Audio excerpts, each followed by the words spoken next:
Alex não fique com ciúme, mas eu disse, olha, Carlos, eu prefiro a tua fala, te escutar do que escutar o Roberto Alex, né? Então, aí, para a vaidade dele e a minha, nós somos bons amigos já há algum tempo, mas, sobretudo, eu aprecio a dedicação do professor Carlos Estrapazon, tanto quanto editor da revista lá, a revista Espaço Jurídico, né?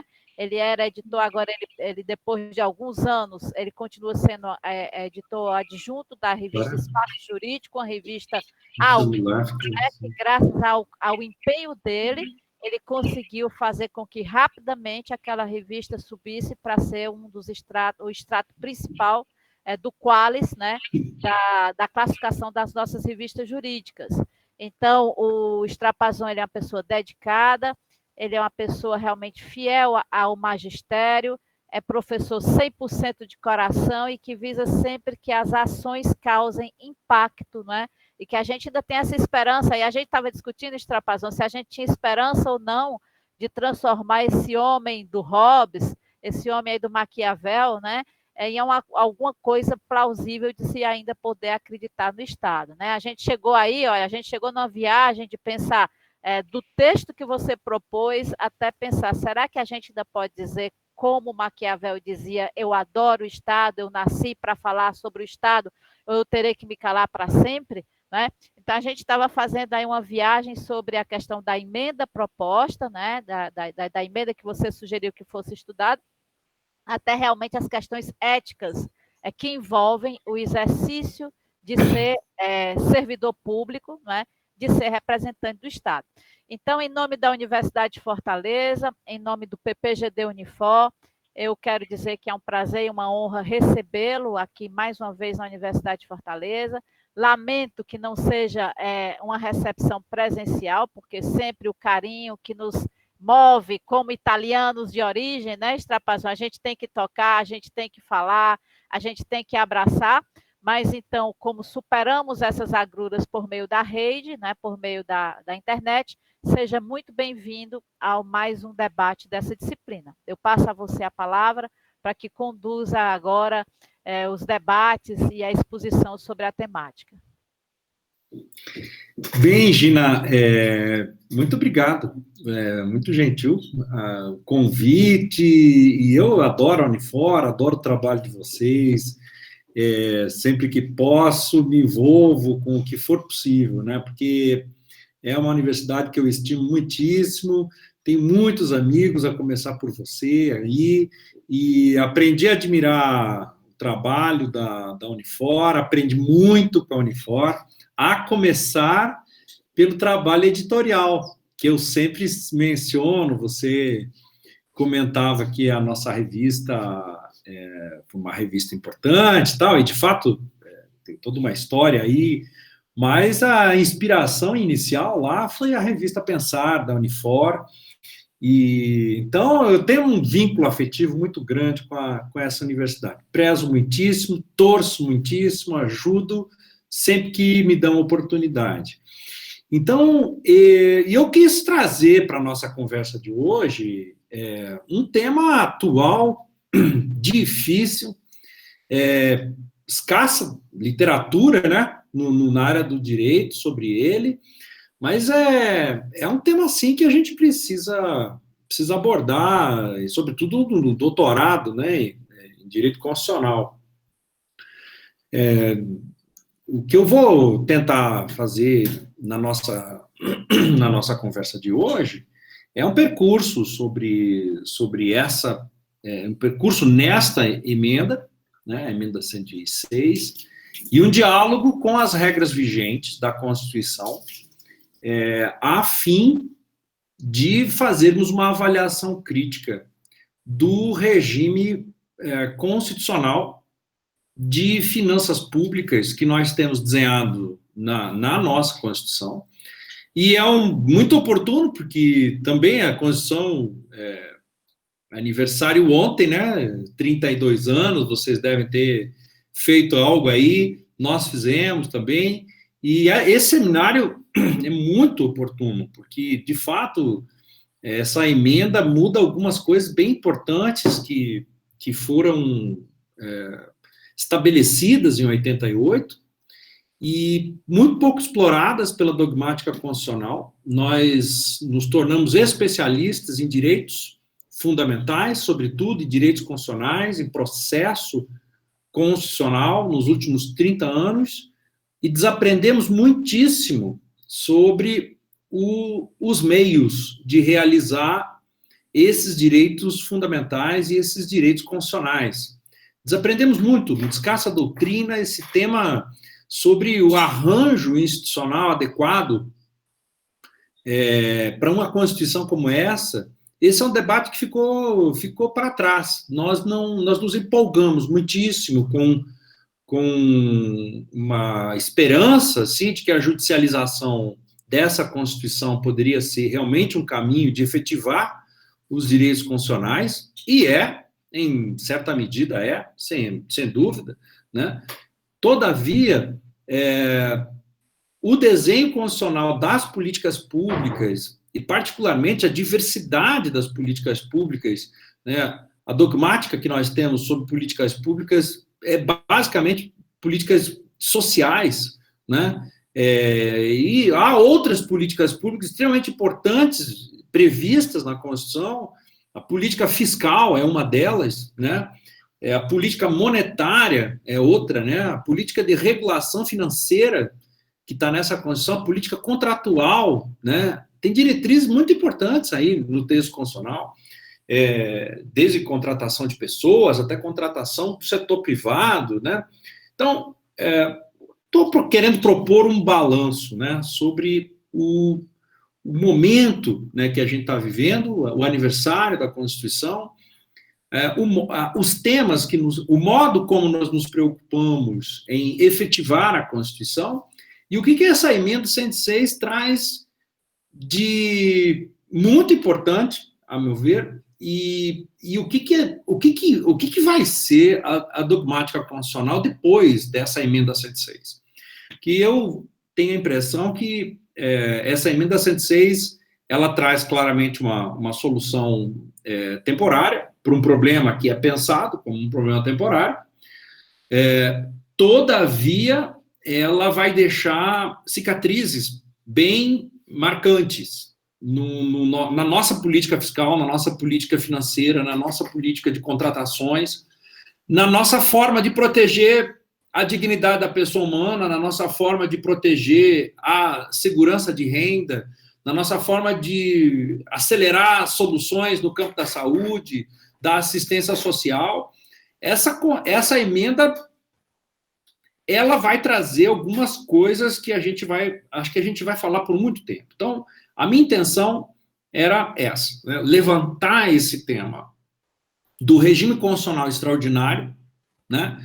Do regime constitucional extraordinário, de política fiscal, de política financeira, né? Política monetária, aí, sobretudo, e também de política de contratações, e pensar, junto com vocês, se os pressupostos, então, adotados, vigentes na Constituição, se eles são bons pressupostos para um Brasil pós-pandemia, para um Brasil pós-recessão, para sair dessa recessão, né, em que nós estamos.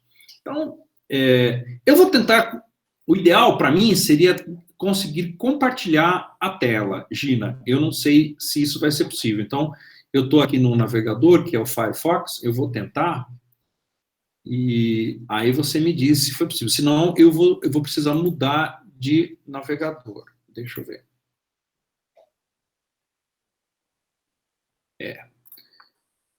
Ele não aceitou.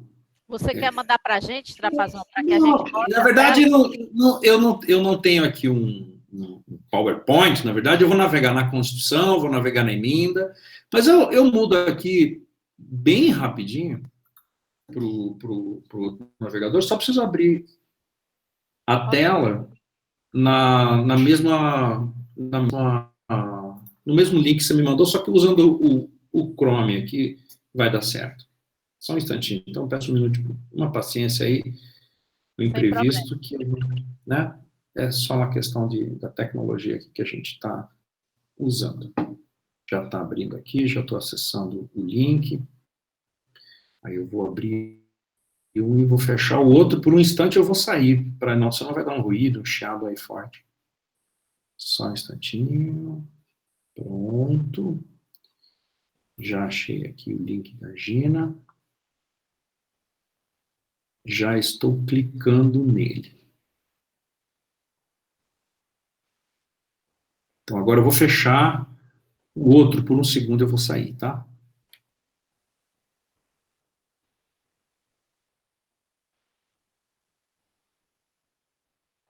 Mari, aproveita e coloca o teu PowerPoint lá no grupo, tá?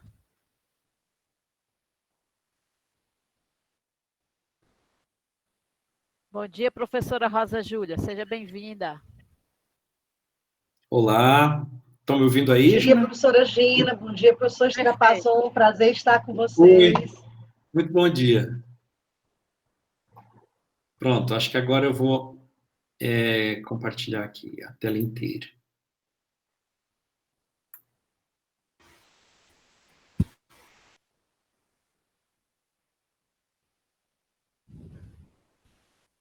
Vamos ver.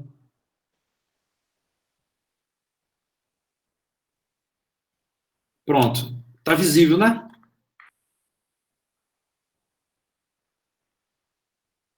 Na verdade, ainda não. Ainda não? Tá o WhatsApp. Ah, ok. Atuação, áreas de atuação do controle externo. Perfeito. Aqui. Você está vendo a minha tela agora? Capítulo 2 das finanças públicas, é isso? Isso, exatamente. Pronto, então vocês estão navegando comigo aqui. Então, eu quero mostrar algumas coisas e, a partir delas, fazer a discussão seguinte, né? Então, algumas premissas do regime constitucional das relações entre a política fiscal e o sistema financeiro, particularmente a política monetária, estão aqui, né, no artigo, nesse tópico aqui do capítulo 2 das finanças públicas, e aqui tem um artigo 164 que eu queria chamar atenção para ele, né? O artigo 164, ele separa, né, de uma maneira muito firme, ele separa duas instituições, né? O Tesouro Nacional, de um lado, e o Banco Central, do outro, né? A Constituição diz que é proibido ao Banco Central conceder empréstimos, seja de forma direta, seja de forma indireta, ao Tesouro Nacional, né? Ou a qualquer órgão ou entidade que não seja instituição financeira. Então, interessante ver aqui que a Constituição brasileira adota uma premissa de que o Banco Central não é um banco de governo, né? Nem é um banco de Estado, propriamente, né? Ele é um banco público do sistema financeiro. Ele existe para o sistema financeiro. Ele tem algumas funções a cumprir na regulação do sistema financeiro. Ele não está aí, segundo essa Constituição, o Banco Central não está aí para financiar despesas de governo, né? Tanto que o Tesouro Nacional está de um lado e o Banco Central está de outro. Essa é uma Constituição que já parte, na sua estruturação orgânica, da premissa de que Tesouro Nacional e Banco Central devem ser instituições independentes, autônomas, né? O tema da autonomia do Banco Central, o tema toda hora vai e vem e tal, né? A gente está ouvindo isso há muito tempo, né? Será que vai ser independente? Será que não vai? É claro que a independência que está prevista aqui é a independência em termos de financiamento, não independência da interferência política, né, sobre o que o Banco Central deve fazer em termos de gestão e cumprir a sua missão institucional. Mas eu queria chamar a atenção para isso, né? Isso aqui tem uma premissa econômica aqui que é essa, né? Finanças públicas devem ser administradas de um jeito, sistema financeiro e o Banco Central deve funcionar de um outro jeito, com outros objetivos, né? E, agora, o Banco Central pode ajudar o Tesouro Nacional, segundo essa Constituição, o parágrafo 2º. Ele pode comprar e vender títulos emitidos pelo Tesouro Nacional. É de supor que essas emissões previstas na Constituição, né, essas emissões de títulos a serem feitas pelo Tesouro Nacional, tenham algo que ver com a política fiscal, né, porque o Tesouro Nacional é o grande gestor, né, das receitas e das despesas, né, da União Federal. Então, é de se supor que o Tesouro Nacional possa vender títulos do Tesouro Nacional para realizar a sua missão institucional de Tesouro Nacional. Agora, o Banco Central pode comprar e vender títulos, segundo essa Constituição, com um objetivo, né? O objetivo de regular a oferta da moeda ou a taxa de juros, né? Regulação de oferta da moeda ou de taxa de juros. Isso é para isso que o Banco Central pode usar títulos do Tesouro Nacional.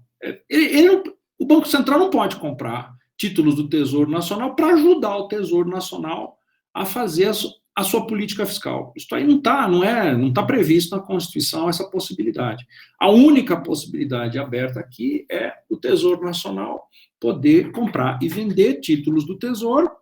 Porém, tem que haver uma necessidade para o Banco Central fazer isso, porque a política monetária e a política de juros, quem tem mandato para gerir é o Banco Central. Então, se for da necessidade institucional do Banco Central, então sim, né? Se for para regular a oferta de moeda ou taxa de juros. Essa separação não é pouca coisa, né? É uma separação muito importante que procura colocar o papel do Banco Central, porque o caput do 164 diz isso, né? Ele é uma organização que pode emitir a moeda de circulação obrigatória, portanto, está aí a possibilidade de expansão monetária, e se ele pode fazer a emissão de moeda nacional, é de se supor que com essa emissão monetária pode-se pagar muita dívida, né? E é de se supor, evidentemente, que o Estado poderia se valer desta possibilidade, poderia se valer disso, tendo dívidas, tendo despesas adicionais a pagar, tendo programas sociais a realizar, tendo situações emergenciais a resolver, poderia recorrer ao Banco Central para que ele emitisse recursos, né, e que liberasse recursos para que o Tesouro Nacional pudesse cumprir sem a necessidade de aumentar a carga tributária, sem a necessidade, né, de eventualmente reduzir despesas, né, pudesse simplesmente resolver prontamente um problema de necessidade emergencial ou de necessidade programática através de um financiamento corrente de longo prazo com o Banco Central. Poderia, à primeira vista. Essa Constituição veda esse caminho, né? Veda esse caminho. O Banco Central não é agente financeiro do Tesouro Nacional. O Tesouro Nacional tem que se financiar, em primeiríssimo lugar, com receitas tributárias, né?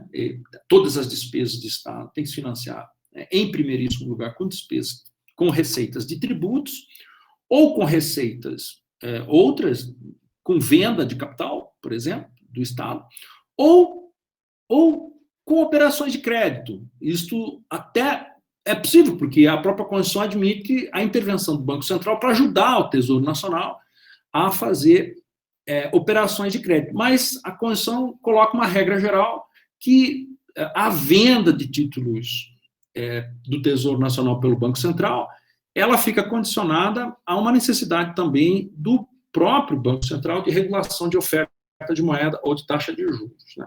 Então, queria marcar esse primeiro ponto, né? Esta é uma Constituição preocupada com endividamento do Estado. Se não tivesse essa preocupação, ela não colocaria essa vedação aqui, né? Se tivesse uma aceitação, uma crença, né, da possibilidade de expansão de despesas, a infinita possibilidade de expansão de despesas, não teria colocado uma vedação como essa, né? Essa Constituição também traz, no seu artigo 163, aqui no caput, algumas diretrizes em que o tema da dívida volta a aparecer aqui, né? O inciso 2, ele diz, lei complementar, que depois nós sabemos, lei complementar 101, lei da responsabilidade fiscal, né, tem que regular as finanças públicas, diz a Constituição. E uma preocupação muito especial ali, né? A dívida pública externa e interna, né? A dívida pública interna, de novo, uma preocupação constitucional com esse tema da dívida. Claro que quando essa Constituição foi escrita, um dos maiores problemas da sociedade brasileira, dentre os muitos que estávamos enfrentando naquele momento, um dos grandes problemas era o endividamento público externo, né? Tanto que, se você olhar pela própria redação, a dívida pública externa aparece em primeiro lugar antes da dívida pública interna, né? Porque isso aí não era uma coisa que se imaginava nos anos 80, que em algum momento o Brasil pudesse ter uma dívida externa que não fosse preocupante e uma dívida interna preocupante. Isso aí não fazia parte do pensamento econômico e muito menos jurídico, né, sobre isso. Mas eu quero chamar atenção para isso, né? Endividamento, seja público, seja interno, seja externo, precisa ser regulado, diz a Constituição, né? Inclusive das autarquias, fundações e quaisquer entidades controladas pelo poder público. Tem que ter regulação, tem que ter limitação para isso, e desde logo fica proibido o Tesouro Nacional ser financiado por recursos do Banco Central. Muito bem. Essa é uma regra que tem um conjunto de regras importantes como premissas para a nossa conversa. Eu queria que você me acompanhasse agora, dar uma olhada aqui, num outro dispositivo constitucional, que também é uma proibição, e ele tem um apelido. Os economistas deram um apelido para ele. E no direito constitucional, a gente sabe que tem vários dispositivos da Constituição têm apelidos, né? Cláusula pétrea, cláusula de abertura, né? Vários dispositivos, princípios constitucionais sensíveis, lá no artigo 34, né? E esse artigo 167, inciso 3º, ele tem um apelido também. Ele é pouco conhecido da dogmática constitucional, mas ele tem um apelido também. Ele chama regra de ouro, né? Regra de ouro. O 167, inciso 3º. Ele tem uma proibição bem importante, até essa vírgula. É uma pena que ele foi escrito na linguagem do nosso hino nacional, né? Essa coisa toda invertida, né? O vírus do Ipiranga, as margens plásticas, né? Eu sempre lembro que eu demorei um tempão para entender o que essa frase significava, né? Porque poderia ser escrito de um outro jeito, essa redação. Provavelmente economistas colocaram a mão aí, financistas colocaram muitas mãos nessa Constituição, e o texto fica horrível, né? A redação cheia de vícios de linguagem da legislação, entrando no texto constitucional. Aliás, as mudanças recentes dos últimos 5 anos, estou até escrevendo um texto sobre isso, sobre a avalanche de termos técnicos de legislação entrando no texto constitucional. É como se quisesse dar mais força às leis, colocando textos de lei típicos e conhecidos textos de lei no texto constitucional, né? E aqui acontece isso também, mas isso não é uma coisa recente, né? Se a gente olhar o artigo 5º da Constituição, você vai encontrar lá. Eu adoro aquela expressão lá no artigo 5º, a expressão liberdade provisória, né? Bem no catálogo ali das liberdades fundamentais e dos direitos civis e tal, tem lá, né, o relaxamento da possibilidade de prisão, né? Se a lei admitir liberdade provisória, né, diz a Constituição. Bem, como pode alguém escrever liberdade provisória no texto constitucional? Se admitir liberdade, se existem formas mais específicas e reguladas e mais restritivas de liberdade, por exemplo, a legislação que trate, né? Isso não é linguagem de Constituição. E, então, só para dizer que isso aí também não é uma coisa recente, não é uma coisa só também exclusiva de especialistas em finanças públicas, né? Mas eles vêm com uma ferocidade, né? Colocando na Constituição toda uma linguagem que é a linguagem das leis. E muito bem, aqui está dito que é proibido fazer uma coisa, operações de crédito. Operações de crédito são empréstimos, né? Empréstimos, e poderiam ser do tipo venda de títulos públicos, como aquela situação que eu mencionei há pouco, no caso do artigo 164, parágrafo 1º. E a realização de operações de crédito é proibida, diz a Constituição, né? Mas, desde que se queira fazer operações de crédito num montante superior ao das despesas de capital. Está aí, linguagem das finanças, né? Poderia ser escrito de um outro jeito. Porque a Constituição está dizendo assim, é proibido fazer operações de crédito que excedam, né, o montante da despesa de capital. Bom, aí, das despesas de capital. Então, mais um passeio por dentro do texto constitucional. Veja, eu não estou saindo da Constituição, né? Quem nunca estudou essa parte da organização do Estado fica um pouco assustado, né? Poxa, isso aí parece que não é direito constitucional, mas eu não estou saindo do texto constitucional, é o texto constitucional, né?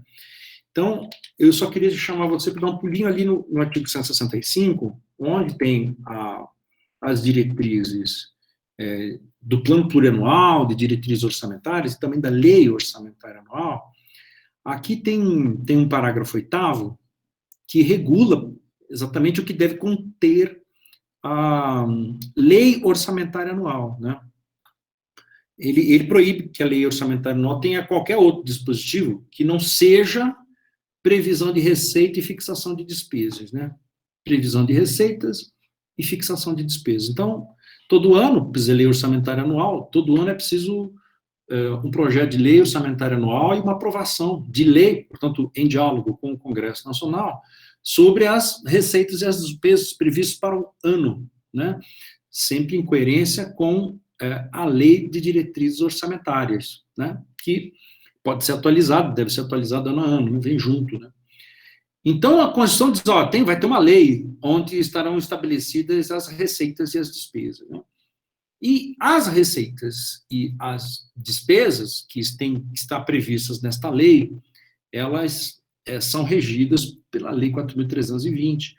E lá na Lei 4.320, há a classificação oficial das receitas e das despesas. E aí há os dois tipos de receitas e de despesas, né? As receitas correntes e as chamadas despesas correntes, e as receitas de capital e as despesas de capital, né? Então, muito bem, eu volto para o artigo 167. O 167, ele veda a realização de operações de crédito que excedam o montante das despesas de capital. Olha, essas despesas de capital são as despesas de capital previstas na lei orçamentária anual, né? Porque na lei orçamentária anual tem que ter a previsão de receita e despesas, e as receitas ou são receitas correntes ou são receitas de capital, ou são despesas correntes ou são despesas de capital. Então, o que está previsto lá é que tem que ser honrado. Então, o Congresso Nacional autoriza a realização de operações de crédito no montante em que a lei orçamentária anual estabelece como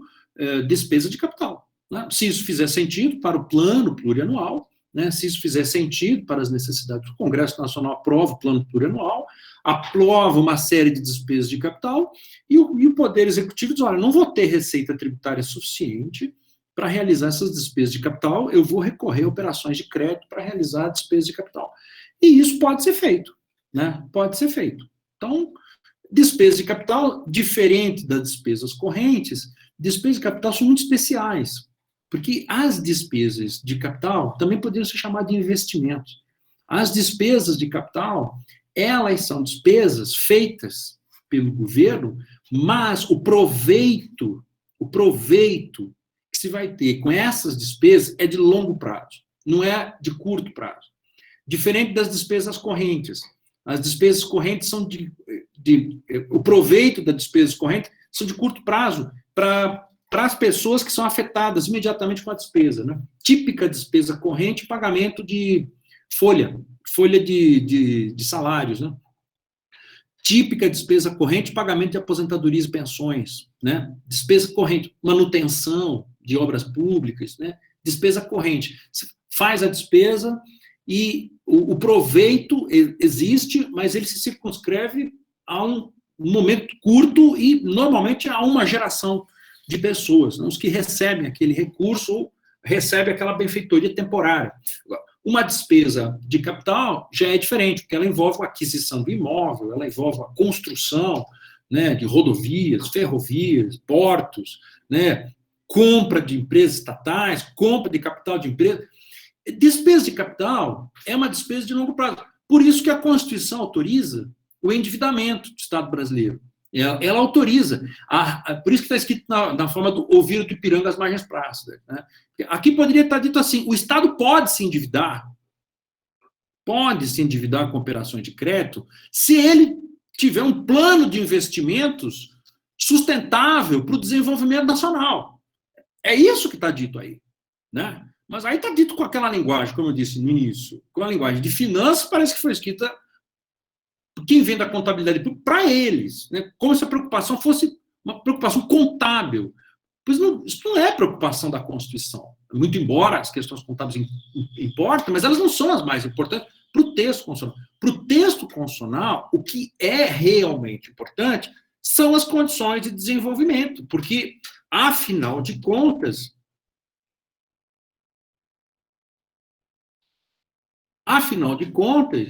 o artigo 3º coloca, nessa Constituição, o artigo 3º coloca 4 objetivos fundamentais nesta República, né? A sociedade livre, justa e solidária, a erradicação da pobreza e marginalização, promoção do bem de todos sem preconceito e o desenvolvimento nacional. O desenvolvimento nacional talvez seja um dos temas menos tratados pela dogmática constitucional. Nós abordamos muito o inciso 1º, o inciso 3º e o inciso 4º.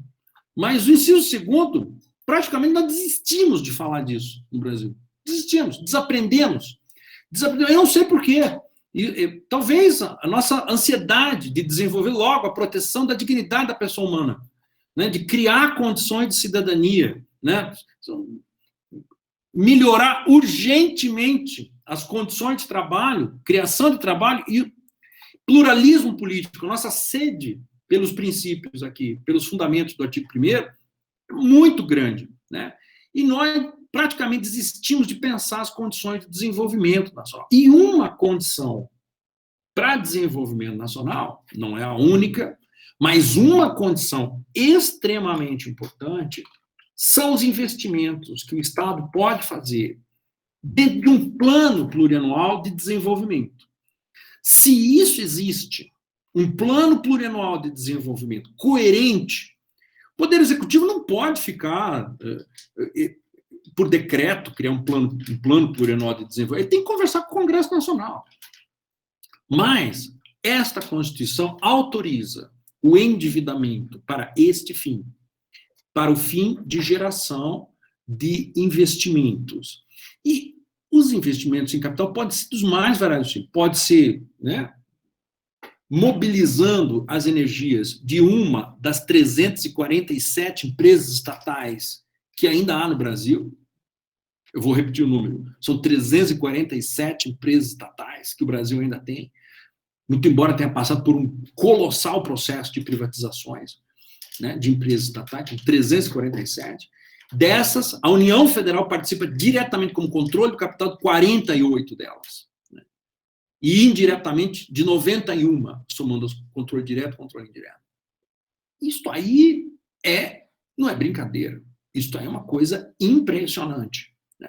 Mas nós desistimos de pensar desenvolvimento, porque ficamos tão assustados, né, com o estado das contas públicas, do modo como elas vieram para a década de 90, né, a herança que nos foi deixada do endividamento externo, basicamente um endividamento externo feito por empresas estatais, porém, justamente na lógica de que as empresas estatais deveriam puxar, né, o investimento dos setores de infraestrutura que abririam espaço para o desenvolvimento do setor privado no Brasil. E, por razões complexas de economia internacional, as empresas estatais brasileiras, como também da Argentina, do México, da Polônia, dos países chamados países subdesenvolvidos naquele momento, nos anos 80, foram muito afetados pela crise do petróleo, em primeiro lugar, e, em segundo lugar, pela crise de juros do mercado internacional. Então, os contratos todos de empréstimos que foram feitos pelas empresas estatais brasileiras, eles foram durissimamente afetados, particularmente a partir de 1982, pela elevação abrupta e fortíssima das taxas de juros internacionais, levando a um processo, né, de financeirização completa do endividamento externo que o Brasil tinha projetado para fazer com as empresas estatais brasileiras. De modo que a gente chega na Assembleia Nacional Constituinte, então, um endividamento externo enorme, e o principal agente causador do endividamento externo eram empresas estatais, porque o endividamento foi usado como estratégia de desenvolvimento. Foi decididamente pensado assim, né, no ano de 74 a 76, durante o governo Geisel, né, o segundo PND, o segundo Plano Nacional de Desenvolvimento. Então, aí tem uma lógica completamente diferente dessa que veio para a Constituição.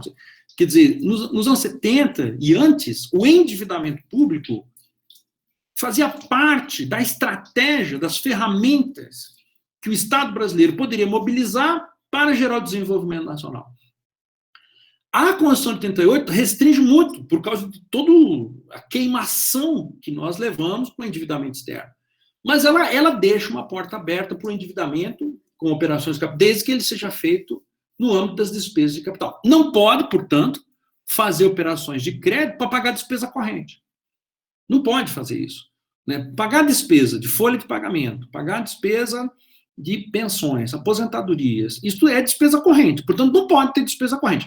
Por isso que, de novo, agora fica mais claro o sentido do texto, né? Não pode realizar operação de crédito que exceda o montante da despesa de capital. Quer dizer, se você faz a lei orçamentária anual e diz que as despesas de capital serão o valor de 100 bilhões, porque tudo isso aí faz parte de um plano de investimento que o Estado vai fazer, e para isso você vai fazer operação de crédito, tranquilo, pode seguir em frente. O que você não pode é depois chegar e dizer, não consigo pagar a folha de pagamento, não consigo pagar o reajuste para os policiais, não consigo fazer isso, preciso de operação de crédito. Isso aí está vedado pela Constituição, né?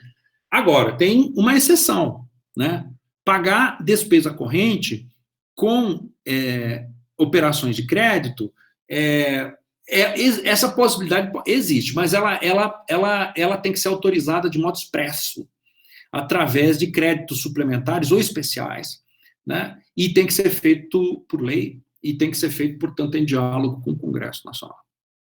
Então, aqui tem um prêmio e tem uma limitação enorme para o Poder Executivo na sua margem de discricionariedade. Enorme, né? Oportunidade enorme, né? Realizar operações de crédito em despesas de capital e, por meio delas, induzir, né, o desenvolvimento e, eventualmente, né, ajudar o país a sair de uma crise gravíssima, como essa que nós nos enfiamos, né? Tem essa porta. A coisa ruim é que, se o maior problema que você tem é pagar suas despesas correntes, você vai, como governo, você vai ter que pedir ao Poder Legislativo autorização para fazer operação de crédito, não para fazer despesa de capital, mas para fazer despesa corrente, né? Para pagar despesa corrente. E isso aí tem uma coisa tóxica, né? Se o país entra nessa ciranda de que, primeiro ponto, é um país de sistema presidencialista. Então, o protagonismo todo tem que partir do executivo, tem que ser do executivo, e tem que saber o que está fazendo com o país. né? Então, o Poder Executivo precisa pagar despesa corrente. Essa é a sua prioridade. E se ele não consegue pagar despesas correntes com a receita tributária que tem, ele vai precisar pedir créditos suplementares ou especiais. E vai precisar negociar isso com o Poder Legislativo. E isto é uma coisa tóxica, em 2 sentidos. Primeiro, que o Poder Executivo se fragiliza diante do Poder Legislativo, ele vai ter que pedir ajuda, né? E, segundo, você tem um processo de endividamento com operações de crédito que não vão necessariamente na linha da filosofia dessa Constituição. Isto é, você vai aumentar o endividamento sem gerar proveito para as presentes e futuras gerações. Portanto, não é um endividamento sustentável, né? Não é um endividamento sustentável. Muito bem. Então, 2 regras importantes. A do artigo 164, parágrafo 1º, que separa Banco Central de Tesouro Nacional. Problema de pagamento de despesa corrente não é problema do Banco Central.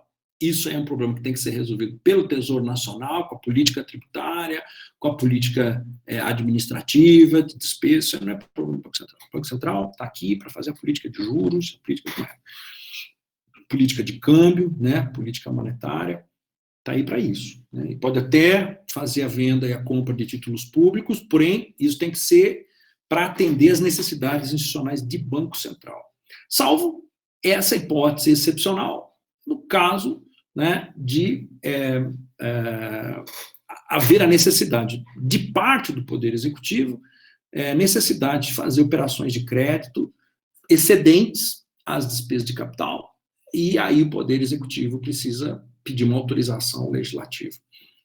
A lei de responsabilidade fiscal e até a emenda 95, elas trouxeram uma coisa, notando o crescimento de despesa corrente e o recurso frequente ao legislativo, sobretudo a partir da crise do impeachment, ali que a coisa começa, né? Porque é aí que o Brasil passou 10 anos sem ter esse tipo de problema, acumulou superávites, né?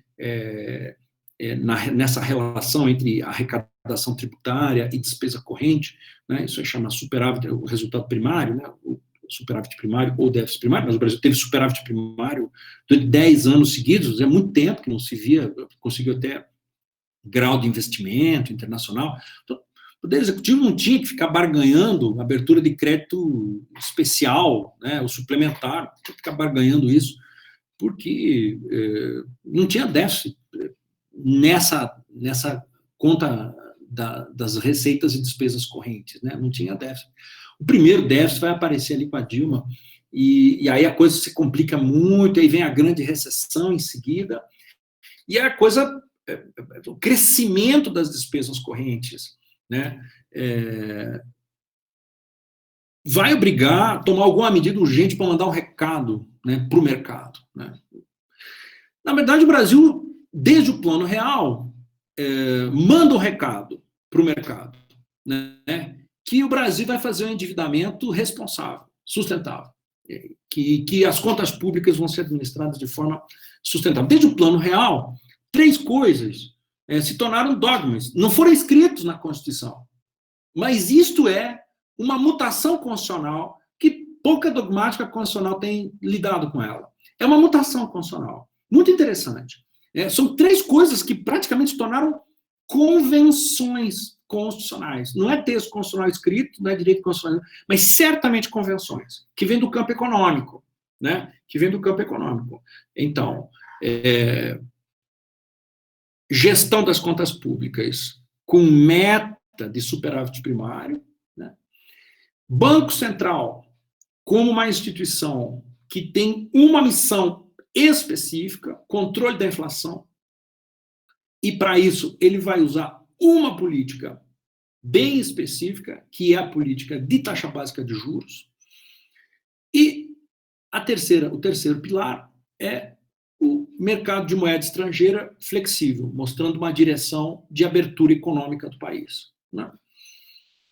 Responsabilidade fiscal nas contas públicas, metas de resultado primário nas contas públicas, toda uma legislação para travar despesas dos montantes mínimos, e aí surgiu o número mágico que foi criado na OCDE para países em desenvolvimento e não desenvolvidos, que é o 60% sobre o total da receita, ou 60% do PIB, tal de 2/3, né? Este número, né? Este número. 2/3 da receita, não pode gastar mais do que isso. Não. Endividamento, 2/3, né, do PIB, não pode ser mais que isso, 60%, limite prudencial. Né? Isso aí criou um consenso que, numa linguagem constitucional, nós perfeitamente poderíamos chamar de convenção.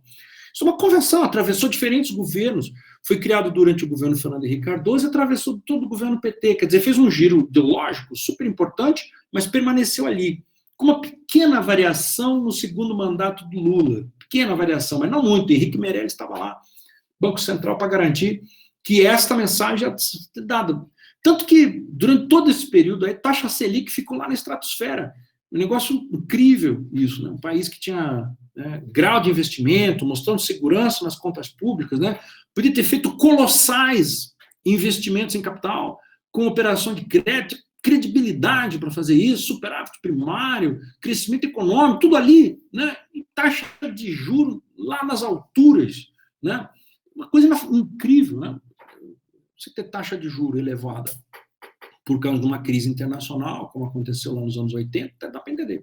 Mas ter taxa de juros colocada na estratosfera, quando você tem as contas públicas não deficitárias e você tem uma dívida externa controlada, uma dívida interna controlada, isso aí, que explica isso, né? Eu não sei, né? O governo PT que tem que explicar por que as taxas de juros permaneceram tão altas durante todo esse período.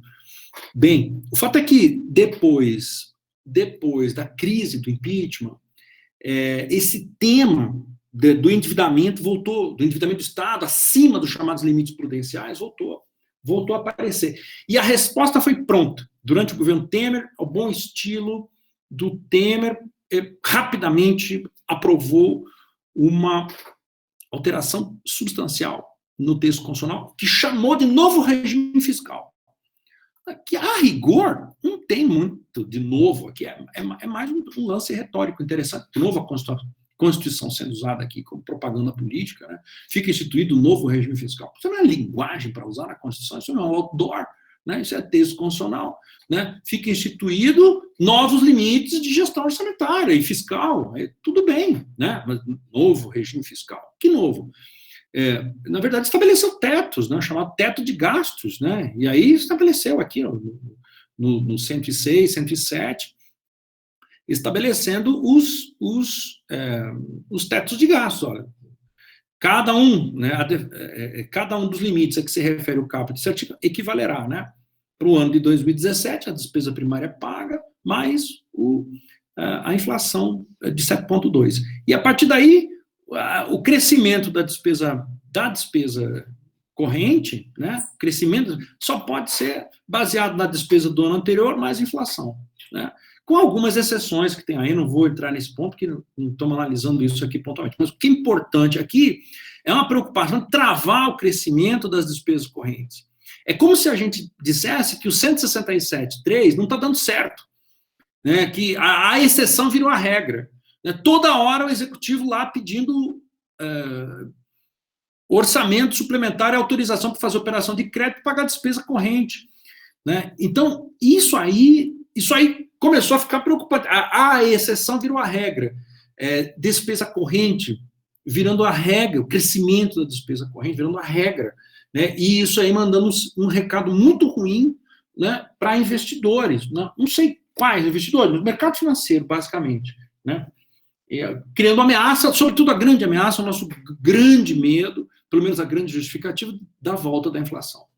Porque quando esse crescimento do endividamento vai subindo, isso é uma novela conhecida. O Estado vai ficar tentado a mudar as regras de financiamento das contas públicas. América Latina está marcada por essa prática. Vai ficar tentado a fazer isso.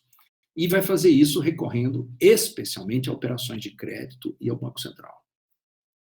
Porque ali tem dinheiro. né? E aí não precisa entrar em conflito com servidores públicos, não precisa entrar em conflito, né, com a sociedade, pode reduzir carga tributária, encontrar uma forma de financiamento de outro modo. Porém, isso tem um preço, né? Tudo isso aí tem um preço conhecido. É a volta da inflação, né? A volta da inflação e o risco de insolvência, né, do Estado. Porque também fazer operação de crédito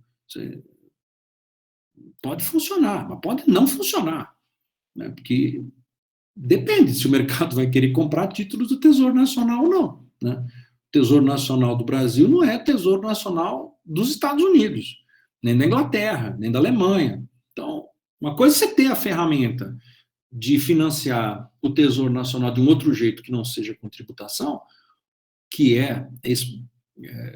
operações de crédito. Outra coisa é o mercado comprar os títulos do Estado, né? E pode ser que não haja comprador para esses títulos. E se não houver comprador para esses títulos, então você tem um risco altíssimo de insolvência, e insolvência de títulos públicos, e isso afetaria gravissimamente todo o sistema bancário que está ancorado, né, em poupança de classe média e alta brasileira, praticamente está colocada em títulos, né, de governo, né, seja direta ou seja indiretamente, seja por tesouro direto ou seja por investimentos aí, fundos de renda fixa e outros fundos DI, né, que tem parte importante de títulos públicos nesses fundos, né, fundos de investimento. Então, o recado que veio com a emenda 95 é um recado de 2016, assim, as despesas correntes não vão aumentar para cima de um limite não prudencial. Não vão. Por quê? Porque, o Estado brasileiro tem um compromisso firme com o controle da inflação, porque, 2, se isso acontecer, vai ser preciso recorrer ao Banco Central e fazer todo um conjunto de mudanças nas regras vigentes de limitação das relações entre Tesouro Nacional e Banco Central, entre expansão de dívida para pagar despesa corrente e não fazer investimento. Isso aí vai desorganizar todo um conjunto de expectativas da economia brasileira, e o Brasil não vai fazer isso. Então, emenda 95. De novo, a Constituição no centro, né? No centro das questões mais sensíveis e importantes da política e da economia brasileira. Muito bem. A economia brasileira deu um soluçozinho, né? Deu um soluçozinho, melhorou um pouquinho, e, de repente,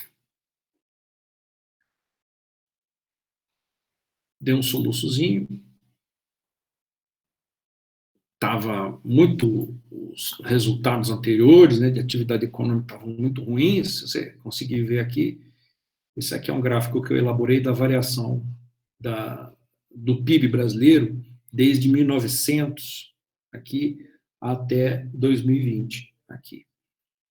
E aqui é o sobe e desce, né, do crescimento, sobe e desce anual e tal. Então, se você olhar o que está, esses dentes para baixo aqui, eles indicam destruição de riqueza, né? Destruição de riqueza. Empresa fechando, desemprego aumentando, né? Então, se você olhar aqui, você está aqui, isso aqui é o ano de 81, é o ano da grave crise dos juros internacionais. Você tem 2 dentes aqui para baixo, feio, aqui, 81 até 84, uma crise braba aqui.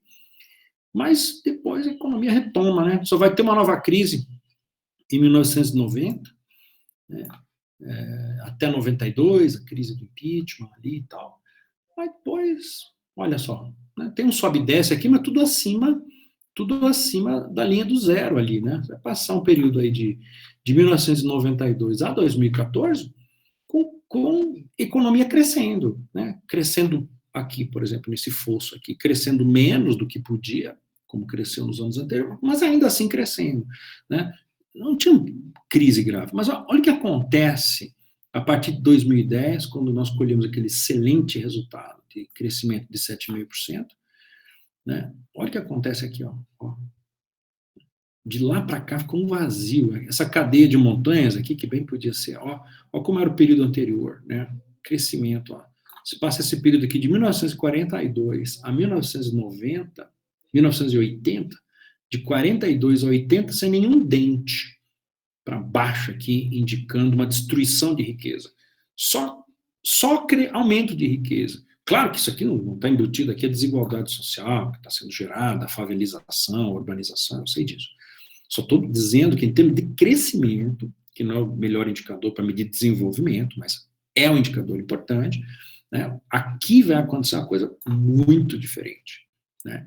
E aí vem a gravíssima crise aqui de 2014, né? Passa por esses... A gente não tem nenhum dente desse tipo, nenhuma queda para baixo, com essas características aí. Se você olhar, todas as outras são pontiagudas, é uma queda em V, vai, bate no fundo do poço e sobe, né? Aqui não, aqui achatou, ficou 2014, 15, 16 para se recuperar. Aí vem justamente a emenda 95, aqui, 2016 para 2017, um soluçozinho, né, de crescimento 1,1, 1,1, e depois a pandemia. E aí nós fomos lá para o 5,1, de queda da atividade econômica, destruição de riqueza. É a pior de todas. Nenhum momento da história, desde 1900, nós tivemos uma destruição de riqueza como está acontecendo nesse período. 3,2 em 1908, 3,3 em 31, 2,7 em 42, período de guerra, né?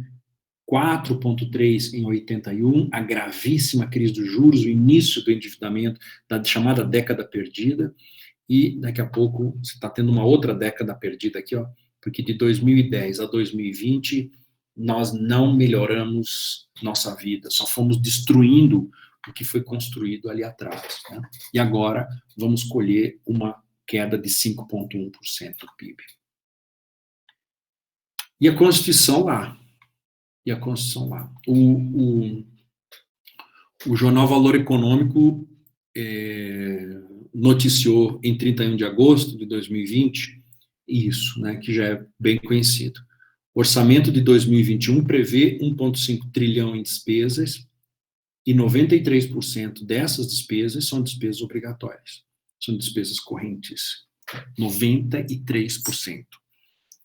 93% são despesas obrigatórias, significa que você, na condição de governo, você não faz outra coisa a não ser receber o dinheiro, virou um departamento de pagamentos, né? Central de pagamentos. Recebe o dinheiro aqui, paga lá. Recebe aqui, paga lá. Você não consegue fazer outra coisa, né?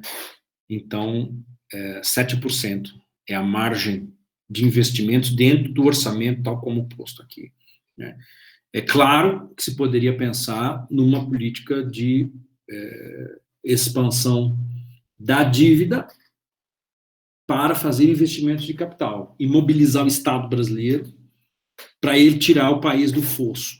Isso precisaria de um pacto político muito importante, né? Porque o que vai justificar que no meio de uma recessão grave como essa, você aumente a dívida pública, né? O que vai justificar? Então, eu queria que você olhasse aqui esses dados que vêm do site do Tesouro Nacional. Aqui, nós vemos esse aqui é o monitoramento de gastos com a Covid. Eu fiz a seguinte pergunta, afinal, o que é que vai justificar o aumento de despesas e endividamento do Estado num contexto de recessão econômica, né? No embate ideológico, sem uma pandemia, nós ficaríamos com duas visões ideológicas ou teóricas, né, de como funciona a relação do Estado com a economia. E uma delas diria, se você aumentar esse endividamento acima de um limite prudencial, você vai destruir toda a credibilidade construída até aqui e vai destruir as expectativas de investidores e você vai destruir, sobretudo, a capacidade do Estado de se movimentar. Você vai destruir e vai voltar a inflação. Uma outra expectativa seria assim, não vai não, o Estado pode sim fazer endividamento, o Brasil tem um espaço ainda importante para endividamento, desde que ele tenha um plano de investimentos voltado para um desenvolvimento que seja percebido como um desenvolvimento sustentável, que não faça endividamento para comprar guarda-chuva, chinelo, para comprar coisas, né, sem uma visão consistente do desenvolvimento sustentável. Basta ter uma visão consistente para o desenvolvimento sustentável e aumentar esse endividamento com uma mensagem clara, que as expectativas não serão negativas. Duas visões, né? Duas visões.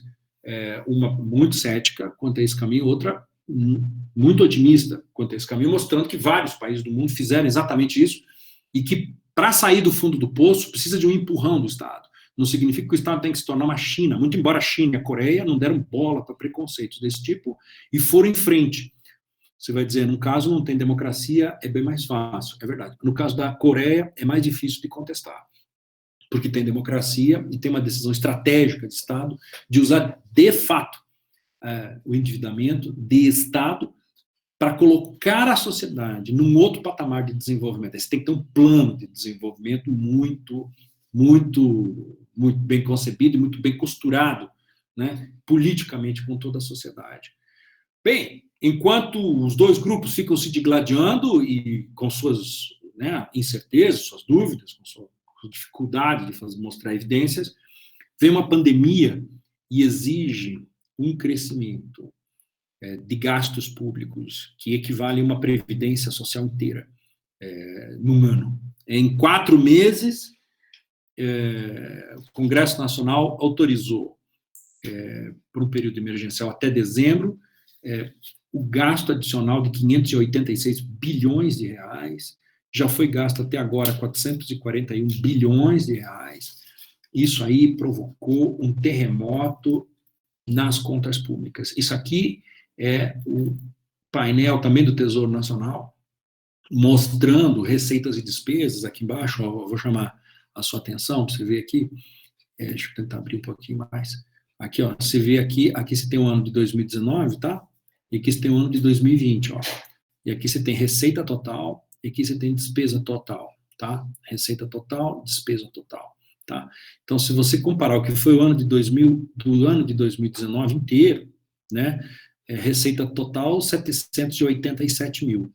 Né? Você vai, aqui, até agora, até outubro, receita de 657 mil. Então, claro, é difícil de saber como vai ser a receita até o final do ano, pode haver projeções. Claro que o número tinha que ser menor, porque estamos comparando as receitas de 12 meses com receitas, né, de 9 meses aqui, tá?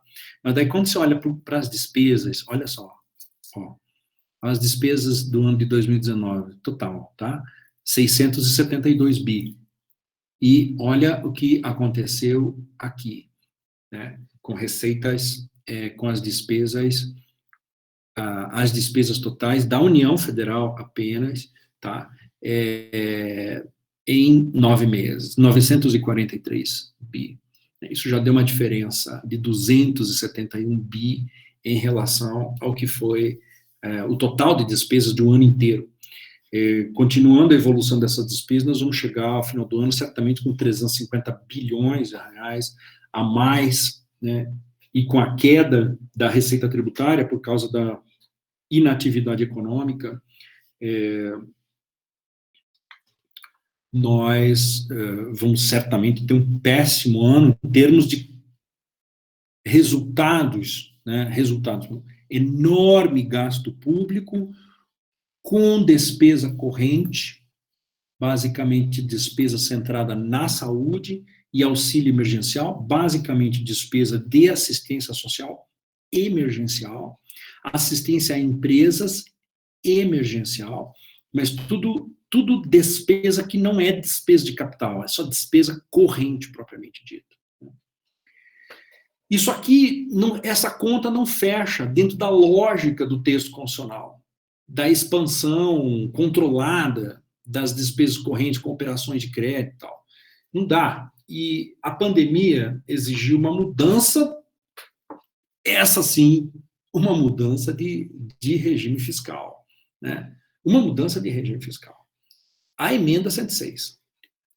A emenda 106, se você leu o voto do relator no Senado, do Anastasia, A emenda 106, aquele voto, ele dialoga com esses temas todos, né? Mas é impressionante como aquele voto, ele mostra uma serenidade em relação ao aumento dos gastos. Olha, basicamente a linha de argumento, depois você pode me dizer se você concorda com isso, mas basicamente a linha de argumentação é a seguinte, gente, diante de uma necessidade extrema, é preciso fazer endividamento. Depois, nós vamos fazer o possível para recuperar a credibilidade das contas públicas. Mas, diante de uma extrema necessidade, há uma necessidade de mudar completamente a lógica da gestão das finanças públicas. Agora, mudar completamente para tudo, não é assim, né? O que essa emenda trouxe de grandes novidades, né? Bom, primeiro, ela tem um período de vigência curto, né? Ela vai de maio de 2020 a dezembro de 2020. Então, é para esse período. Segunda característica importante, só a União Federal que é beneficiada por esse regime flexível de gestão fiscal. E você leu a emenda, você leu o voto, você vai ver o relator também de gestão financeira. Mas então, ponto, essas duas limitações temporais e também quanto a quem pode fazer uma mudança na forma de pensar as finanças públicas a partir de uma lógica do extraordinário, da situação extraordinária, né, a União Federal. Qual a finalidade? Né? Responder à pandemia. Né? Responder à pandemia. Essa é a finalidade, não é para outra coisa. Né? Mais ainda, para lidar com situações urgentes, dentro da pandemia. Né? Então, você vê o grau de restrições. Né? Dentro da pandemia, vai ter a necessidade de lidar com situações urgentes, e é para essas situações urgentes que as regras novas valerão. Agora, vai ser preciso uma contabilidade como aquela que eu acabei de mostrar. O Tesouro Nacional vai ter que fazer toda uma contabilidade diferenciada para que qualquer um, como uma conversa como essa nossa, possa acessar imediatamente e saber qual está o estado do gasto público no dia 6 de outubro de 2020, o que já gastou, o que não gastou, onde foi gasto, tem que ter esse acompanhamento.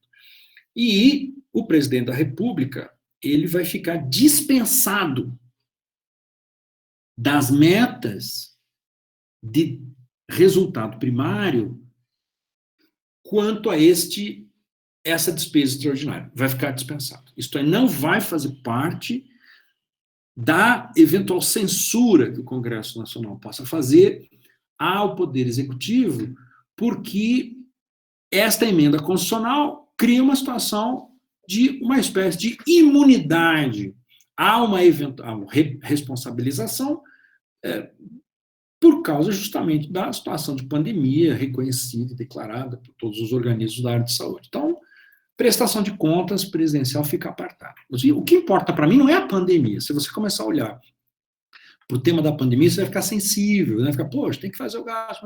Não, essa não é.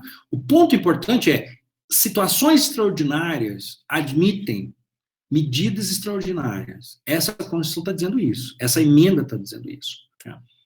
Inclusive,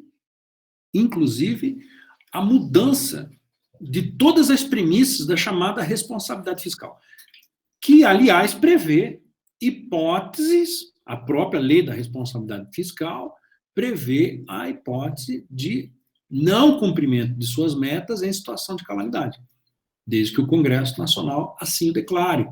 Tem toda uma movimentação do sistema de governo aí que, de fato, aconteceu. O presidente da República pediu declaração de situação de calamidade, o Congresso Nacional reconheceu.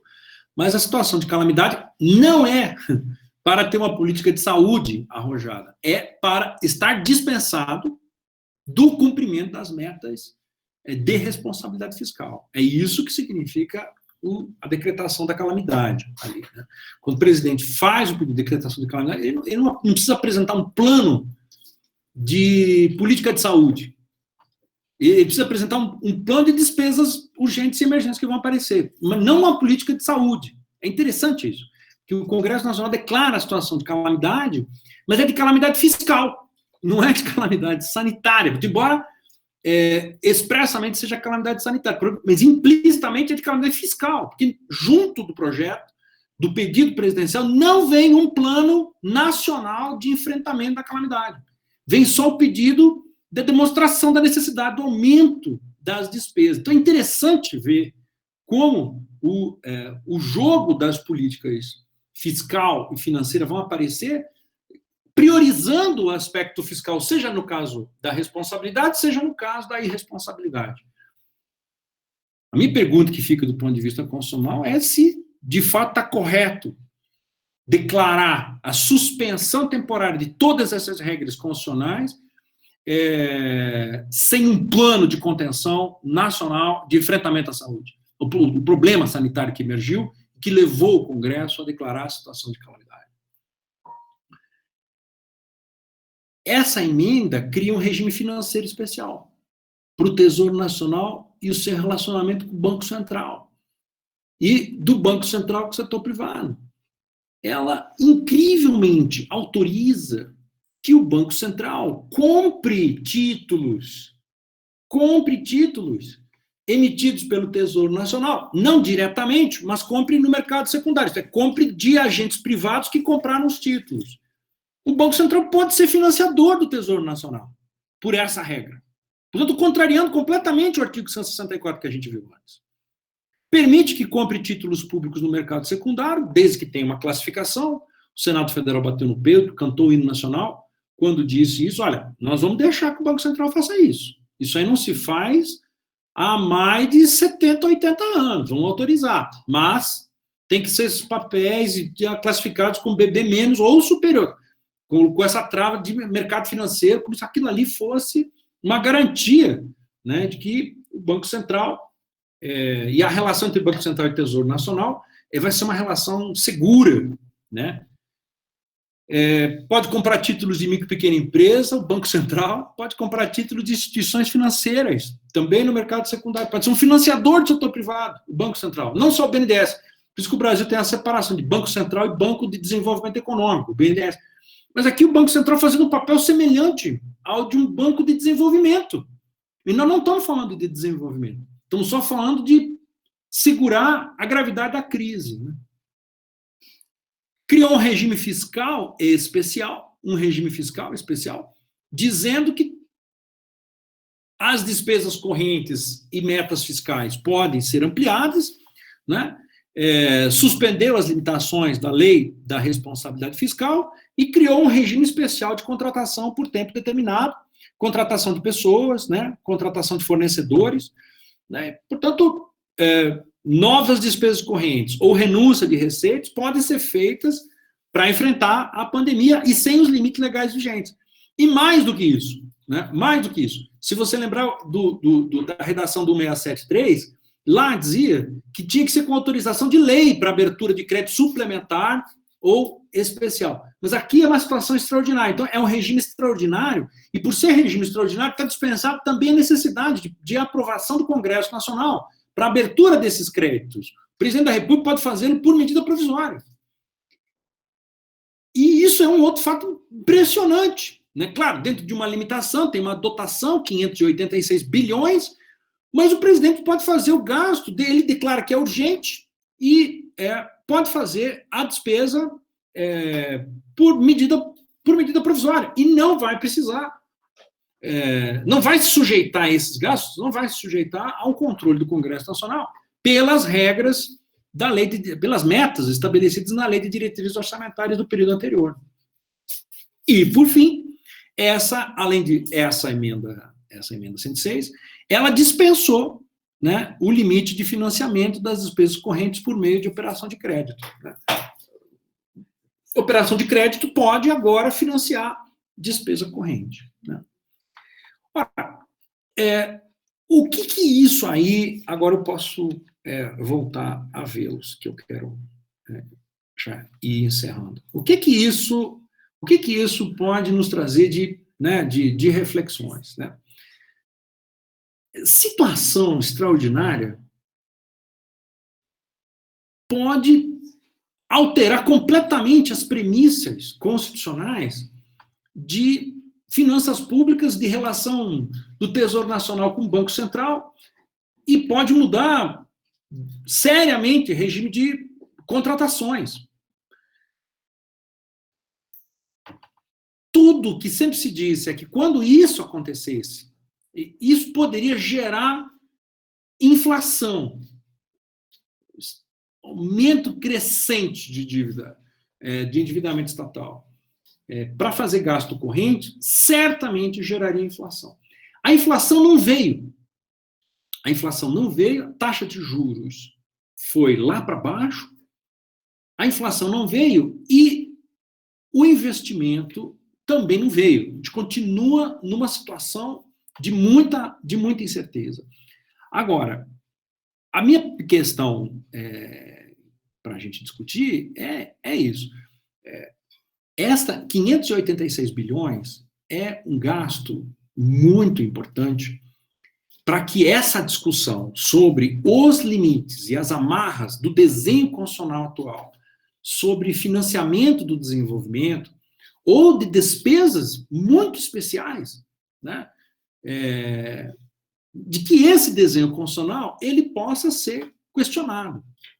Um primeiro questionamento já começou a surgir, que é projeto que está circulando no Congresso Nacional da criação da chamada Renda Brasil, uma renda permanente de longuíssimo prazo, com transferências diretas do Estado brasileiro para pessoas em situação de necessidade, fora de um contexto de pandemia, mas pelo simples fato da condição de pobreza. Quer dizer, fora de um contexto de pandemia, é possível, então, fazer despesas extraordinárias na área social? Nós vamos dizer o seguinte, olha, por causa da pandemia, vai ser preciso fazer, mas não é mais a situação extraordinária da pandemia, já passou. Não, agora é uma questão humanitária, mas questão humanitária nós temos no Brasil há tempo, vários anos, nós temos problemas humanitários graves, não só de analfabetismo, situação de presídios, favelização, tráfico de drogas, tem muitas questões que são urgentíssimas no Brasil, meio ambiente, né?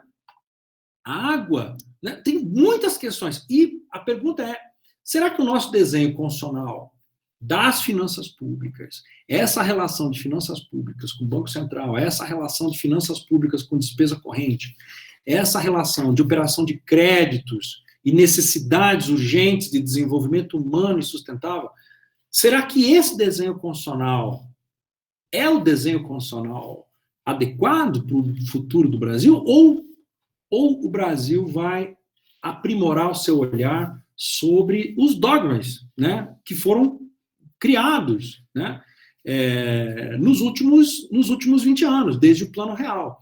Né? Se a experiência dos últimos 20 anos rendeu melhores resultados do que piores, muito bem.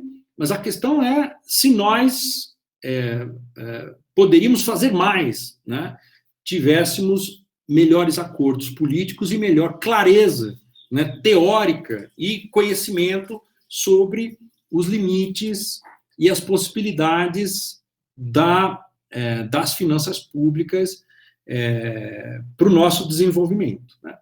Então, era isso, professora Gina. Esse que é o comentário que eu queria fazer, também com muitas dúvidas e tal, mas eu achei que era esse é o percurso que eu queria apresentar.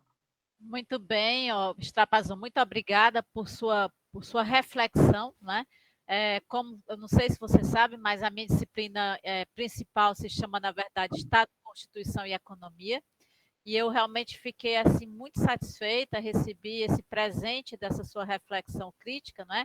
A gente tem esse aqui, o primeiro livro que foi produzido pelo PPGD Unifoco, se chama Estado, Constituição e Economia, também com a obra de arte de um artista plástica local, né, que ela coloca o globo e a questão humana aqui, que é a questão realmente do desenvolvimento humano.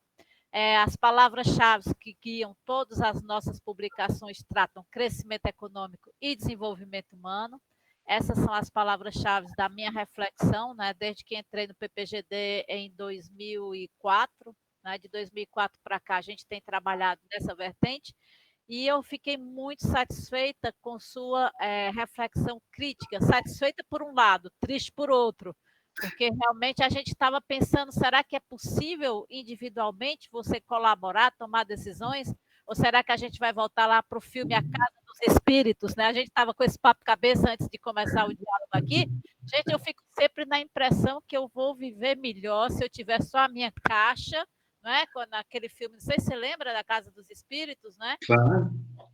Que ela tem uma caixa de recordações e de coisas boas e de pensamentos, onde as emoções não se envolvem com a política e com as ações que o marido, que é militar, toma, não é? Então, eu tenho esse dilema pessoal, na verdade, um pouco a mulher, na verdade, um pouco o homem em mim mesma, que faz com que você pense que ação, debate, mudança e decisões sempre envolvem escolhas trágicas, não é? Cada direito social tem um custo, a gente tem toda essa noção da construção do constitucionalismo brasileiro, desses 32 anos de Constituição que a gente reverbera a favor da efetivação dos direitos sociais, do desenvolvimento nacional, da criação de um Estado onde a ordem social realmente se faça cumprir por meio da ordem econômica. E aí fica a sua pergunta crítica no final, né? Eu repito essa palavra crítica porque realmente é assustador. Tá? Porque você diz, será que o Brasil realmente precisa repensar a própria Constituição e a decisão de não sermos mais um país periférico onde 50 milhões de habitantes encontram-se abaixo da linha da pobreza? Não é? Quando eu vi o último dado do IBGE, eu fiquei, é impossível, né? Quer dizer que o Nordeste e o Norte continuam sendo regiões onde 46% da população se encontra dessa forma, abaixo da linha da pobreza, tá? É dramático, é severo, é inconcebível que a nona economia do mundo encontre-se em 97ª posição de IDH. E agora, com a previsão da OCDE, acho que a gente vai cair aí para a 15ª posição da economia, eu sei lá onde é que a gente vai parar. E com esse teu gráfico, não é? Que começou, eu também já dizia para todo mundo, eu nem falava mais para que eles não pensassem que era uma questão política. Mas há muito tempo eu tenho dito que os 10 anos últimos do PT foi uma década perdida, tá? Uma década perdida, porque a gente vinha numa situação de equilíbrio, a gente tinha conseguido o enfrentamento da inflação. Eu nunca pensei que na minha vida que eu fosse ouvir a palavra nós não temos mais dívida pública, né? A gente começava a nossa disciplina de Constitucional 1 trazendo o discurso do Sarney, que eu acho um discurso brilhante. Não é ele, mas o discurso dele, da posse dele, né? Quando morreu o Tancredo Neves, ele dizia: eu, sem o querer, me transformei sobre o responsável pela maior crise interna e externa, pela maior dívida interna e dívida externa. E aí ele passava a falar não só de economia, de uma dívida econômica, mas também de uma dívida moral com uma população abaixo da linha da pobreza. Enfim, são dilemas terríveis que eu não esperava estar depois na segunda década do século XXI, ainda falando e pensando nessa crise da ausência de desenvolvimento humano, da pobreza e da necessidade de pensarmos em uma economia ou possibilidades que levem a que um gestor se transforme mais uma vez em um tipo de arbítrio, ou até a possibilidade de inverter a economia, ou de usar de medidas provisórias, ou de ir contrário ao texto da Constituição, talvez mais uma vez como salvador da pátria, né? Por quê? Porque essa renda Brasil, como tantas outras, continua sendo na vertente do quê? De salvadores da pátria, tá? De um contramão à Constituição, de uma contramão a uma racionalidade que não permitiu que crescimento econômico acompanhasse desenvolvimento humano.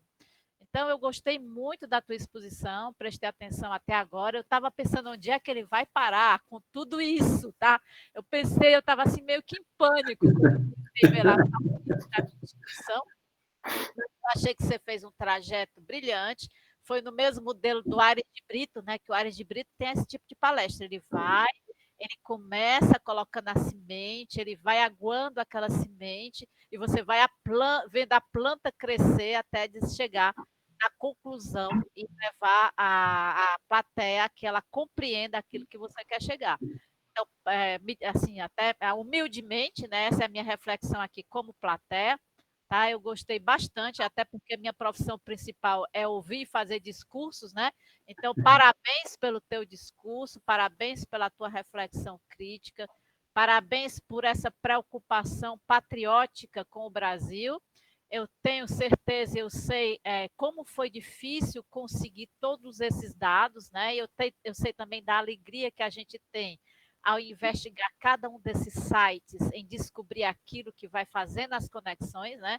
Eu sou testemunha que os trabalhos não trabalham sábado, domingo, feriado, fica assim, eu e ele meio que maluco, né? Eu tenho certeza que a família não deve ficar satisfeita, porque a minha família não fica satisfeita com isso, né? O Randall quase que me tira a força do computador. Então, parabéns pela sua brilhante exposição. Eu tenho certeza que os nossos alunos foram brindados e a gente vai continuar, sim, esse pensamento, né? E essa busca. Eu não tenho, como você, resposta, tá? Eu não sei se eu quero mais um déspota esclarecido. Eu não sei se o Brasil precisa de, mais uma vez, alguém que possa decidir no estado de exceção, tá? Mais uma vez, a gente volta, quem decide no estado de exceção, porque o Brasil nunca saiu do estado de exceção. Nós nunca tivemos um estado de bem-estar social. Nós temos crescimento econômico, mas nós não temos estado de bem-estar social. Todos esses planos que viemos, cruzado, cruzeiro, novo real, novo cruzeiro, conseguiu certa estabilidade lá no período do Fernando Henrique Cardoso e, infelizmente, isso não foi mantido, né? Isso não foi possível se manter a longo prazo. Eu fico até pensando, já aqui em voz alta, sobre a própria do deferimento de notas que a CAPES dá aos programas, mas aí já é um problema meu particular. Até que ponto, né, a gente consegue, por meio de decisões individuais ou administrativas pessoais, a fazer com que seja possível transformar uma realidade que não é uma realidade que colabora com o todo. Só a extrapolação que talvez esteja entendendo o que é que eu estou dizendo. Mas, enfim, muito obrigada por tua participação. Eu passo aí rapidamente, pergunto se você poderia responder ainda uma ou duas questões que os alunos queiram colocar, pode ser? Claro que sim, com o maior prazer. Pronto, eu estou vendo aqui na tela, temos aí o Aldic, o Raul e a Mariana, que fizeram a exposição da matéria. O Aldic, além de ser nosso mestrando, é também deputado estadual. Eu não sei se ele está aqui. O Aldic escreveu um artigo da última disciplina de Estado, Curso em Economia, sobre essa temática, não é? E existe essa preocupação muito grande aqui no estado de Ceará, porque os recursos que chegaram não foram utilizados, na maioria, pensando coletivamente, tá? Então, a gente tem esse sentimento que esses recursos, apesar de todo esse drama que a gente sente, que é uma coisa dolorosa, e ainda por cima, quem recebeu os recursos aplicou mal, aplicou de uma forma patrimonial, né? Pensando muito pouco no público e mais no como vou enriquecer as minhas finanças privadas, né? Ainda fica essa frustração a mais de entender a dificuldade de ter esses recursos e de, mais uma vez, esses recursos serem mal aplicados. Eu não estou vendo, Aldir, que eu pergunto aí se alguém de vocês, Robério é nosso professor da Universidade de Fortaleza, a Rosa Júlia também é professora, está fazendo pós-doutorado conosco, fica facultado aí a algum dos senhores o direito de fala.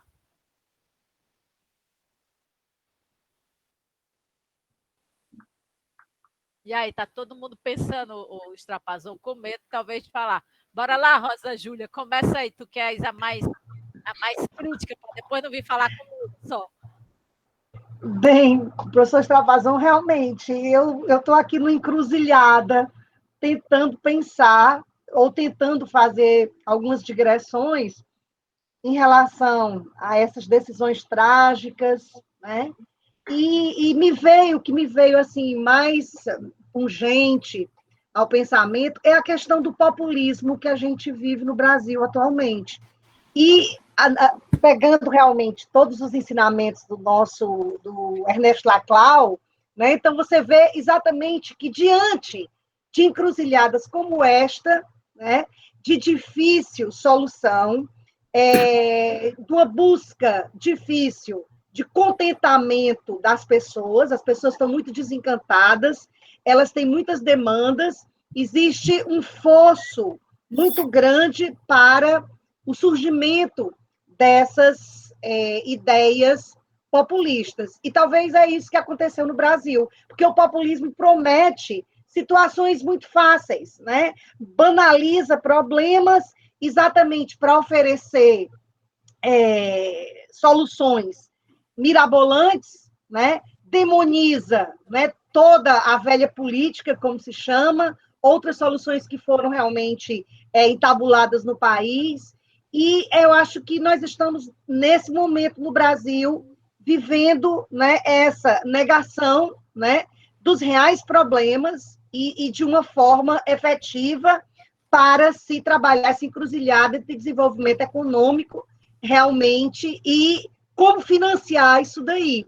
Então, fica-se, talvez a minha reflexão seja nesse sentido, né? É a questão de você optar por uma coisa fantasiosa, por um populismo que encontra, né, exatamente essa ideia de que somos nós contra os outros, demonizando tudo mais, né, demonizando tudo mais, e ao invés de realmente encontrar soluções reais para problemas reais e não meramente ilações fantasiosas ou por obra e graça do Espírito Santo, né? E por a busca desses líderes, né, carismáticos, né, que de repente vão tomar o poder dessas elites corrompidas, né, na ideia deles, né, em nome desse dar poder ao povo para resolver essa situação de uma forma absolutamente simplista. Então, essa é a minha pequena contribuição, e eu acho que a sua pergunta, ela me chacoalhou um pouco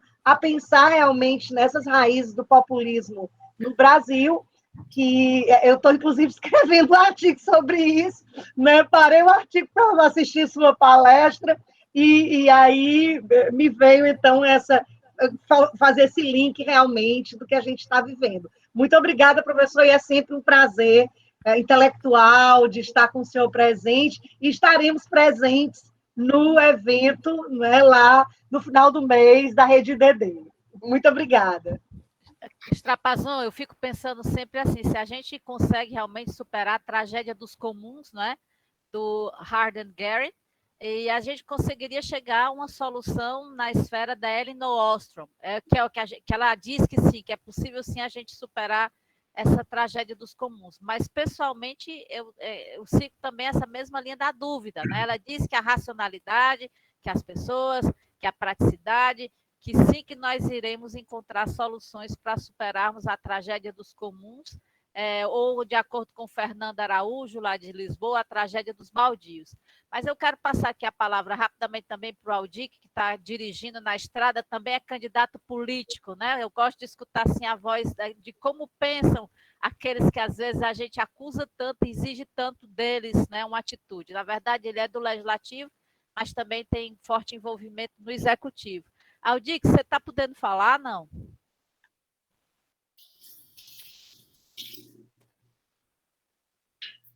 Parece que não. Está travado, né, a voz dele. Ou sim, caiu. Bom, agradeço então o Strapazon, o Aldi que está aí na batalha de uma eleição municipal. Ele é deputado estadual do estado do Ceará, esteve com a gente lá no Seminário Internacional quando nós fomos a Estrasburgo, e o irmão está sendo candidato a prefeito de um município no meio do semiárido nordestino, lá na ponta do Ceará, que eles chamam do meu torrão querido. Então, por aí tu tiras qual é a situação, né? Assim, eles adoram, acham coisas boas, claro que todo cearense é barrista com seu estado, mas é um estado é um local, é um município de extrema, com muitos problemas. Eu agradeço, então, Strapazon, e te devolvo a fala, então, para que você conclua a nossa aula de hoje. Obrigado, Gina. Eu faço um comentário à reflexão da Júlia. Sim. Que é o seguinte, de fato, se nós quisermos caracterizar uma política como populista, então nós deveríamos ter alguns critérios constitucionais, inclusive, para fazer isso, né? Claro que a gente conhece toda a literatura política, né?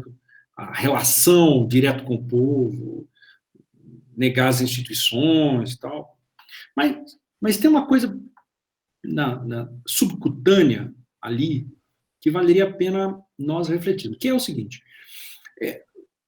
tem duas ameaças importantes à democracia, né? Tem outras, mas tem duas hoje muito importantes, né? Uma é a que aposta que, para sair desse fosso, as forças de mercado sozinhas precisam encontrar a sintonia para que elas encontrem o caminho do Brasil. Esse é um problema. Isso pode dar certo, mas pode demorar muito tempo. Tem um custo social tremendo e isso aí vai ter um custo desproporcional para justamente o segmento muito mais vulnerável, crescente no Brasil. Hoje são 50% dos brasileiros, praticamente, estão desocupados.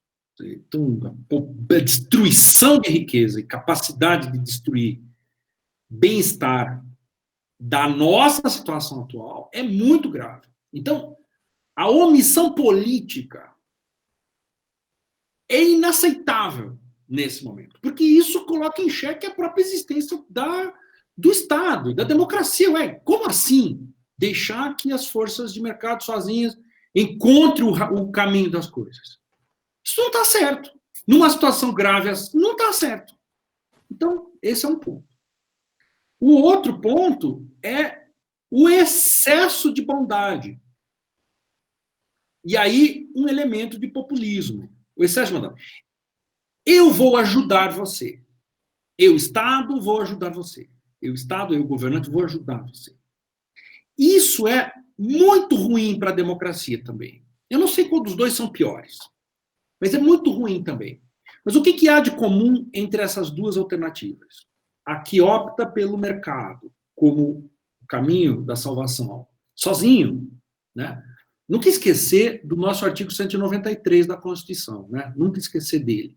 Ele é tão pouco estudado, né? Mas lá está dito, né, que a ordem social está fundada no primado do trabalho, né? E que o bem-estar e a justiça social decorrem da evolução do trabalho. Portanto, não é para ter um Estado brasileiro assistencialista, ele tem que ser um Estado gerador de trabalho, né? Então, isso aí precisa ser feito. Se a economia política não se movimenta para a criação de um espaço novo de trabalho, aí tem um problema, né? Então, agora, o que é de comum e problemático nas duas versões? O eu te ajudo ou o mercado resolve, né? Qual? É a primeira, a omissão do Estado, o que torna difícil de justificar quem está no poder, mas o eu te ajudo pode parecer uma sombra de presença de Estado, mas não é de Estado de direito. Esse é o ponto. Não é de Estado de direito. Porque uma democracia é um regime de direitos. De direitos. Isto é, os cidadãos têm direitos a ações de Estado. Eles não são sujeitos à bondade de Estado. Não são súditos para estarem aí à disposição para receberem ajudas. Não é isso. Então, um regime de bondades é tão perigoso para uma democracia quanto um regime neoliberal que aposta estritamente nas forças de mercado como caminhos para resolver os problemas. Nós não podemos perder a dimensão da cidadania. Isto é, cidadania é um status jurídico baseado em direitos. E, no caso do Brasil, em direitos fundamentais.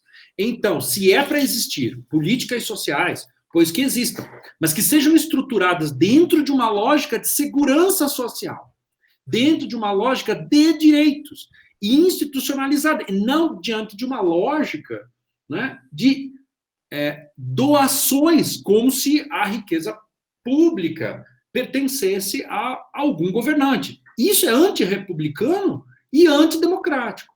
Antirrepublicano, porque mistura patrimônio público com privado, e antidemocrático, porque elimina a linguagem dos direitos como linguagem-chave para resolver situações de crise, e adota uma relação de clientelismo entre governantes e governados. E isso é igualmente destrutivo. Então, caminhos fáceis de ajuda podem sim trazer uma grave ameaça à democracia, tal como pensada por seus princípios estruturantes lá dos fundamentos, do artigo 1º, soberania e cidadania. Nunca esquecer que esse é o primeiro binômio de fundamentos da República Federativa do Brasil. Né?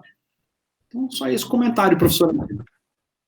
Muito bem, muito obrigada, Estrapazon. Foi realmente uma honra tê-lo aqui conosco no PPGD Unifor, na nossa disciplina. Com certeza todos nós sairemos dessa aula com maiores reflexões, com maior clareza sobre a necessidade de efetivarmos não só os fundamentos da República Brasileira, mas, sobretudo, os objetivos dessa República Brasileira e tentarmos encontrar, de alguma forma, como conciliar a ordem econômica, a ordem social, ou então simplesmente pensarmos, será que realmente o direito pode fazer alguma coisa nisso tudo?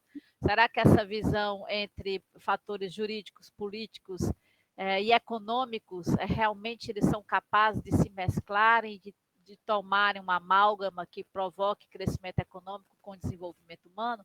Enfim, muito obrigada. Espero te ver aqui com a gente em breve, não é? Talvez, com certeza, agora no final do mês de outubro, lá na sua palestra também, e no GT, não é? Estamos aí com o dever de, primeiro, a coisa boa, tivemos 146 artigos para a rede, a coisa um pouco mais difícil, precisamos analisar e aprovar ou não todos esses artigos, quem sabe até abrir mais espaço para que aqueles bons artigos possam ser apresentados, não é? E aí é orar, vigiar e trabalhar, né? Muito obrigada, então, e até brevíssimo agora no final do mês. Tá bem. Um abraço a todos vocês. Um grande abraço, muito obrigado pelo convite, fiquei muito feliz poder compartilhar aí algumas ideias com vocês, trabalho de pesquisa aí também no nosso grupo de pesquisa aqui, tanto na UNOESC quanto na Universidade Positiva. Prazer revê-la, prazer revê-los aí, fiquem todos bem. Obrigada. Beijo grande. Obrigado. Tchau. Tchau.